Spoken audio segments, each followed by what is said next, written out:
இஸ்ரேலிய பாதுகாப்பு படைகளான IDF 2 global smooth flotilla கப்பல்களான அல்மா மற்றும் சிரியஸை தாக்கி பரபரப்பை ஏற்படுத்தியுள்ளது. 2 கப்பல்களிலும் 7 மலேசியர்கள் உள்ளனர்.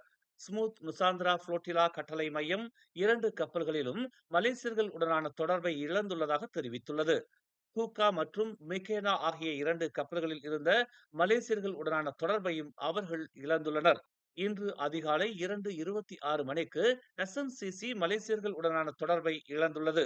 அல்மா கப்பலில் இருந்த மலேசியர்கள் மூசா நுவாரிரி, இலியா பால்கிஸ் மற்றும் சூல் ஐடில் என அடையாளம் காணப்பட்டுள்ளனர். ஹைக்கல் அப்துல்லா, முவாஸ் ஜைனால், சூல்பாத்லி மற்றும் ருசுடி சிரியஸ் கப்பலில் உள்ளனர். பாடகி ஜூசி கிரானா ஹுக்காவில் இருக்கிறார். நடிகை ஆற்றல் மெக்கேனாவில் இருக்கிறார். காசா கடற்கரையில் இஸ்ரேலிய படைகள் இடைமறிக்க கூடும் என்ற சந்தேகத்தில் எஸ்என்சிசி இன்று அதிகாலை 1:34 மணிக்கு சிவப்பு எச்சரிக்கை விடுத்ததை தொடர்ந்து இந்த சம்பவம் நிகழ்ந்துள்ளது.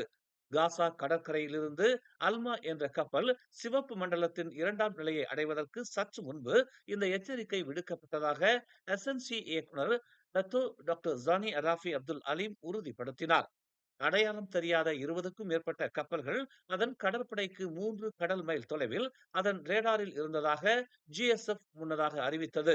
இது இடைமறிப்பு ஏற்படக்கூடும் என்ற கவலையை எழுப்பியது.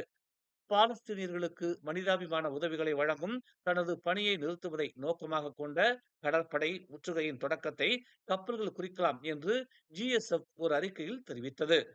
காசாவுக்கு சென்று சிவப்பு மண்டலத்திற்குள் நுழையும் மலேசிய பிரதிநிதிகளின் இறுதி எண்ணிக்கை 23 என்பது குறிப்பிடத்தக்கது. தனியாக ஐடிஎஃப் அதிகாலை 3:10 மணிக்கு அதாரா என்ற மற்றொரு கப்பலை தாக்கியது. கப்பலில் எந்த மலேசியர்களும் அதில் இல்லை என்பது குறிப்பிடத்தக்கது.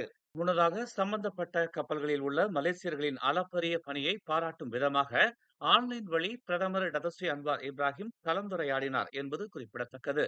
பாலஸ்தீனத்திற்காக சவால்களை அச்சமின்றி எதிர்கொள்ளும் ஸ்மூத் புளோட்டிலாவில் உள்ள மலேசிய மாவீரர்கள் உட்பட மனிதாபிமான போராளிகளின் துணிச்சலை உலகம் முழுவதும் பாராட்டுகிறது. உங்கள் மன உறுதி அமைதியற்றவர்களை உடைத்து கொடுங்கொன்மையின் சுவரை தகர்த்து நீதி நிச்சயமாக வெல்லும் என்ற உலகின் நம்பிக்கையை தூண்டுகிறது என்று அன்வார் குறிப்பிட்டிருந்தார்.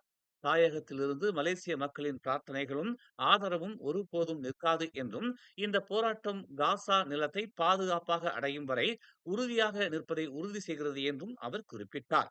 உங்களுடன் மற்றும் உங்கள் குடும்பத்தினருடன் நாங்கள் தொடர்ந்து இருப்போம் என்றும் அவர்களுக்கு பிரதமர் அன்வார் உறுதி அளித்திருந்தார்.